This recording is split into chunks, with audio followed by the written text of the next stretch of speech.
ಈ ಹೊತ್ತಿನ ಲಂಚ್ ಬ್ರೇಕ್ನಲ್ಲಿ ಮೊದಲ ಸ್ಟೋರಿ ರಾಜ್ಯ ಕಾಂಗ್ರೆಸ್ ಸರ್ಕಾರದಲ್ಲಿರುವಂತಹ ಪವರ್ ಶೇರಿಂಗ್ ಫೈಟ್ನ ವಿಚಾರ ಈಗ ಮತ್ತೊಂದು ಹಂತಕ್ಕೆ ಹೋಗ್ತಾ ಇದೆ. ಅದು ರಂಗು ಪಡ್ಕೊಳ್ತಾ ಇದೆ ಅನ್ನೋ ಮಾತು. ಅದರ ಭಾಗವಾಗಿಯೇ ಖರ್ಗೆ ಅವರ ನಿವಾಸ ಪವರ್ ಸೆಂಟರ್ ಆಗಿ ಬದಲಾಗಿದೆ.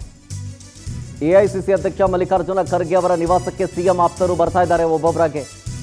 ನೆನೆ ಸಿದ್ದರಾಮಯ್ಯನವರು ಭೇಟಿ ಮಾಡಿ ಚರ್ಚೆ ಮಾಡಿದ್ರು 1.5 ಗಂಟೆಗಳ ಕಾಲ. ಅದಾದಮೇಲೆ ಎಚ್ ಸಿ ಮಹಾದೇವಪ್ಪನವರು ಬಂದಿದ್ರು. ಈಗ ಕೆ ವೆಂಕಟೇಶ್ ಅವರು ಬಂದಿದ್ದಾರೆ. ಎಐಸಿಸಿ ಅಧ್ಯಕ್ಷರ ಜೊತೆಗೆ ಸಚಿವರೆಲ್ಲರೂ ಕೂಡ ಚರ್ಚೆ ಮಾಡ್ತಾ ಇದ್ದಾರೆ. ಆದರೆ ಯಾವ ವಿಚಾರ ಅನ್ನೋದು ಗೊತ್ತಾಗ್ತಾ ಇಲ್ಲ. ಡಿನ್ನರ್ ಮೀಟಿಂಗ್ ಬಗ್ಗೆಯೂ ಕೂಡ ಸ್ಪಷ್ಟನೆಯನ್ನು ಕೊಡಲಿಕ್ಕಿದ್ದಾರೆ ಸಚಿವರು. ಡಿಕೆ ಆಪ್ತರ ಡೆಲ್ಲಿ ಭೇಟಿಗೆ ಹಿನ್ನೆಲೆ ಸಿಎಂ ಆಪ್ತರು ಖರ್ಗೆ ಅವರನ್ನು ಭೇಟಿ ಮಾಡಿ ಮಹತ್ವದ ಚರ್ಚೆಗಳನ್ನು ಮಾಡ್ತಾ ಇರೋದ್ರಿಂದಾಗಿ ಇದು ಸ್ವಲ್ಪ ಇಂಟ್ರೆಸ್ಟಿಂಗ್ ಅನ್ನಿಸ್ತಾ ಇದೆ. ಜೊತೆಗೆ ಕುತೂಹಲಕ್ಕೂ ಕಾರಣ ಆಗ್ತಾ ಇದೆ. ಒಬ್ಬೊಬ್ಬರೇ ಸಚಿವರು ಭೇಟಿ ಮಾಡ್ತಾ ಇದ್ದಾರೆ. ಅದು ಸೌಜನ್ಯದ ಭೇಟಿಯಾಗಿರುತ್ತೆ ಅನ್ನೋದು ಹೌದು.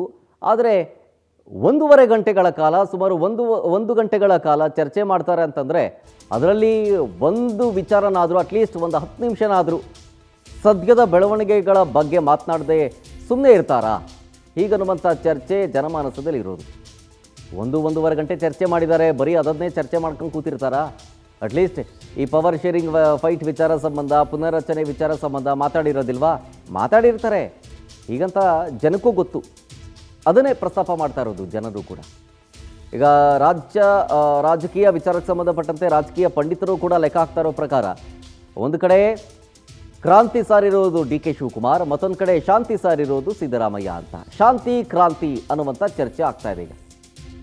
ಶಾಂತಿ ಅಂತಂತಂದರೆ ಯಾವುದೇ ರೀತಿಯಾದಂತಹ ಪವರ್ ಶೇರಿಂಗ್ ಇರೋದಿಲ್ಲ. ಸಚಿವ ಸಂಪುಟ ಪುನರ್ರಚನೆ ವಿಚಾರ ಆದರೆ ಆಗಬಹುದು, ಅದು ಬಿಟ್ಟರೆ ಬೇರೆ ಯಾವ ನಾಯಕತ್ವ ಬದಲಾವಣೆಯೂ ಇಲ್ಲ ಅಂತ ಶಾಂತಿಯ ಮಂತ್ರ ಜಪಿಸ್ತಾ ಇರೋದು ಸಿದ್ದರಾಮಯ್ಯನವರು.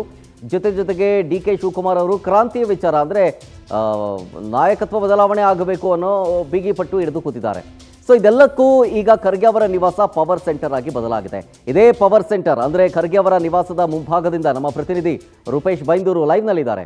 ರೂಪೇಶ್, ಈಗ ಖರ್ಗೆ ಅವರ ನಿವಾಸ ಪವರ್ ಸೆಂಟರ್ ಆಗಿ ಬದಲಾಗ್ತಾ ಇದೆ. ಒಬ್ಬೊಬ್ಬರೇ ಸಚಿವರು ಭೇಟಿ ಮಾಡ್ತಾ ಇದ್ದಾರೆ. ಸುಮಾರು 1.5 ಗಂಟೆಗಳ ಕಾಲ ಮಾತುಕತೆ ಆಡ್ತಾ ಇದ್ದಾರೆ ಅಂತ. ಸೊ ಈ 1.5 ಗಂಟೆ ಅವಧಿಯಲ್ಲಿ ಅಟ್ಲೀಸ್ಟ್ ಈ ಪವರ್ ಶೇರಿಂಗ್ ವಿಚಾರ ಸಂಬಂಧ, ಪುನರ್ರಚನೆಯ ವಿಚಾರ ಸಂಬಂಧ ಒಂದು 10 ನಿಮಿಷನಾದರೂ ಮಾತಾಡಿರಲ್ವಾ ಅನ್ನೋದು ಪ್ರಶ್ನೆ. ಶರತ್, ಇಲ್ಲಿ ಮಲ್ಲಿಕಾರ್ಜುನ್ ಖರ್ಗೆ ಅವರ ನಿವಾಸ ಪವರ್ ಸೆಂಟರ್ ಯಾಕಂತ ಹೇಳಿದ್ರೆ ಒಂದಿಷ್ಟು ಕಾರಣಗಳಿದೆ. ಯಾಕಂತ ಹೇಳಿದ್ರೆ ಹೈಕಮಾಂಡ್ ಏನೇ ಸಂದೇಶವನ್ನು ರವಾನಿಸಿದಾದರೂ ಕೂಡ ಮಲ್ಲಿಕಾರ್ಜುನ್ ಖರ್ಗೆ ಅವರ ಮೂಲಕವೇ ರವಾನಿಸಬೇಕಾಗತ್ತೆ ಎಐಸಿಸಿ ಅಧ್ಯಕ್ಷರು. ಹೀಗಾಗಿ ಇಲ್ಲಿ ಈಗ ಪ್ರಮುಖವಾಗಿರತಕ್ಕಂಥ ನಿರ್ಧಾರ ತೆಗೆದುಕೊಳ್ಳತಕ್ಕಂಥದ್ದು ಎಐಸಿಸಿ ಅಧ್ಯಕ್ಷ ಮಲ್ಲಿಕಾರ್ಜುನ್ ಖರ್ಗೆ ಅವರು. ಹೀಗಾಗಿ ಇಲ್ಲಿ ಪ್ರಮುಖವಾಗಿ ಇವತ್ತು ಮಲ್ಲಿಕಾರ್ಜುನ್ ಖರ್ಗೆ ಅವರನ್ನ ಸಿಎಂ ಆಪ್ತರು ಸಾಕಷ್ಟು ಜನ ಬಂದು ಭೇಟಿ ಮಾಡಿದ್ದಾರೆ. ಅದೇ ರೀತಿಯಾಗಿ ಲಕ್ಷ್ಮೀ ಹೆಬ್ಬಾಳ್ಕರ್ ಅವರು ಭೇಟಿ ಮಾಡಿದ್ದಾರೆ. ಲಕ್ಷ್ಮೀ ಹೆಬ್ಬಾಳ್ಕರ್ ಒಂದು ಅಂಗನವಾಡಿಗೆ ಸಂಬಂಧಪಟ್ಟಂತ ಇನ್ವಿಟೇಷನ್ ಅನ್ನು ಕೊಡಬೇಕಿತ್ತು, ಅದಕ್ಕೆ ಬಂದಿದ್ದೀನಿ ಅಂತ ಹೇಳಿದ್ದಾರೆ. ಇಲ್ಲಿ ರಾಜಕೀಯ ಚರ್ಚೆ ಆಗಿಲ್ಲ ಅಂತ ಹೇಳಿದ್ರು ಕೂಡ ಎಸ್ ಸಿ ಮಹಾದೇವಪ್ಪ ಅವರು, ಕೆ ವೆಂಕಟೇಶ್ ಅವರು ಇಬ್ಬರು ಕೂಡ ಇಲ್ಲಿ ಮಲ್ಲಿಕಾರ್ಜುನ್ ಖರ್ಗೆ ಅವರು ಮನೆಗೆ ಬಂದಿದ್ದಾರೆ. ಹೀಗಾಗಿ ಅವರು ಹಿಂದೆ ಡಿನ್ನರ್ ಮೀಟಿಂಗ್ ಅನ್ನು ಮಾಡಿದಾಗಲೂ ಕೂಡ ಎಸ್ ಸಿ ಮಹಾದೇವಪ್ಪ ಅವರು, ಅದೇ ರೀತಿಯಾಗಿ ಕೆ ವೆಂಕಟೇಶ್ ಇಬ್ಬರು ಕೂಡ ಇದ್ರು. ಇಲ್ಲಿ ಪ್ರಮುಖವಾಗಿ ಯಾವ ರೀತಿಯ ಕೌಂಟರ್ ಯಾಕಂತ ಹೇಳಿದ್ರೆ ದೆಹಲಿ ಭೇಟಿ ಮಾಡ್ತಾ ಇದ್ದಾರೆ ಡಿ ಕೆ ಶಿವಕುಮಾರ್ ಆಪ್ತರು. ಹೀಗಾಗಿ ಅಲ್ಲಿ ಸಂಬಂಧಪಟ್ಟ ಏನೇನು ಮಾಡಬೇಕು, ಏನೇನು ಚರ್ಚೆಗಳು ಮಾಡಬೇಕು ಅಂತ ಸಂಬಂಧಪಟ್ಟಂತೆ ಇಲ್ಲಿ ಸ್ಪಷ್ಟವಾಗಿ ಒಂದು ಸಂದೇಶವನ್ನು ರವಾನಿಸಬೇಕಾಗುತ್ತೆ. ಇದಕ್ಕೋಸ್ಕರವಾಗಿ ಇಲ್ಲಿ ಸಿಎಂ ಆಪ್ತರು ಇಲ್ಲಿಗ ಮಲ್ಲಿಕಾರ್ಜುನ್ ಖರ್ಗೆ ಅವರನ್ನ ಭೇಟಿ ಮಾಡಿದ್ದಾರೆ. ಅದೇ ರೀತಿಯಾಗಿ ಡಿನ್ನರ್ ಮೀಟಿಂಗ್ ಸಂಬಂಧಪಟ್ಟಂತೆಯೂ ಕೂಡ ಮಲ್ಲಿಕಾರ್ಜುನ್ ಖರ್ಗೆ ಅವರು ಪ್ರಶ್ನೆ ಮಾಡಿದ್ದಾರೆ. ಯಾಕಂತ ಹೇಳಿದ್ರೆ ಪಕ್ಷದಲ್ಲಿ ಡೆಲ್ಲಿಗೆ ಹೋಗಿದ್ದು ತಪ್ಪು ಹೌದು. ಈಗ ಸಿಎಂ ಆಪ್ತರು ಹೋಗಿದ್ದು ಅದು ಹೈಕಮಾಂಡ್ ಪ್ರವೇಶ ಮಾಡಿ ಖರ್ಗೆ ಅವರ ಸೂಚನೆ ಮೇರೆಗೆ ರಣದೀಪ್ ಸುರ್ಜೇವಾಲಾ ಅವರು ನೋಟಿಸ್ ಅನ್ನು ಕೊಟ್ಟಿದ್ದಾರೆ. ಆದರೆ ಡಿನ್ನರ್ ಮೀಟಿಂಗ್ ಮಾಡೋದು ಎಷ್ಟು ಮಟ್ಟಕ್ಕೆ ಸರಿ, ಅದು ಯಾವ ರೀತಿ ಚರ್ಚೆ ಆಯಿತು ಅನ್ನೋದು ಕೂಡ ಅದೇ ರೀತಿಯಾಗಿರ್ತಕ್ಕಂಥ ಪರಿಣಾಮವನ್ನು ಉಂಟು ಮಾಡಿದೆ. ಹೀಗಾಗಿ ಈ ರೀತಿಯಾಗಿ ಡಿನ್ನರ್ ಮೀಟಿಂಗ್ ಇರ್ಬೋದು, ಸಹಿ ಸಂಗ್ರಹಗಳಿರ್ಬೋದು, ಯಾವುದೇ ರೀತಿಯಾಗಿರ್ತಕ್ಕಂಥ ಬೆಳವಣಿಗೆಗಳು ಆಗಿದ್ರು ಕೂಡ ಈ ಥರ ಮಾಡಬಾರದು ಮುಂದೆ ಅಂತಲೂ ಕೂಡ ಖರ್ಗೆ ಅವರು ಹೇಳಿದ್ದಾರೆ ಅಂತ ಹೇಳಲಾಗ್ತಾ ಇದೆ. ಒಟ್ಟಾರಾಗಿ ಪಕ್ಷಕ್ಕೆ ಡ್ಯಾಮೇಜ್. ಯಾಕಂದ್ರೆ ನಾಯಕತ್ವ ಬದಲಾವಣೆ ಅನ್ನೋದು ಪ್ಯೂರ್ಲಿ ಹೈಕಮಾಂಡ್ ಮ್ಯಾಟರ್ಸ್.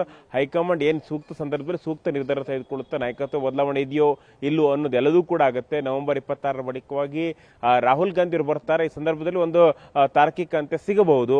ಆದರೆ ಅದಕ್ಕಿಂತ ಮುಂಚೆನೆ ದೆಹಲಿಗೆ ಹೋಗೋದು, ಸಹಿ ಸಂಗ್ರಹ ಮಾಡೋದಿರ್ಬೋದು, ಡಿನ್ನರ್ ಮೀಟಿಂಗ್ಗಳು ಮಾಡೋದು, ಯಾವುದೂ ಮಾಡಿದ್ರು ಕೂಡ ಪಕ್ಷಕ್ಕೆ ಡ್ಯಾಮೇಜ್ ಆಗುತ್ತೆ. ಹೀಗಾಗಿ ಪಕ್ಷಕ್ಕೆ ಡ್ಯಾಮೇಜ್ ಮಾಡೋದು ಕೆಲಸವನ್ನು ಮಾಡೋದು ಬೇಡ.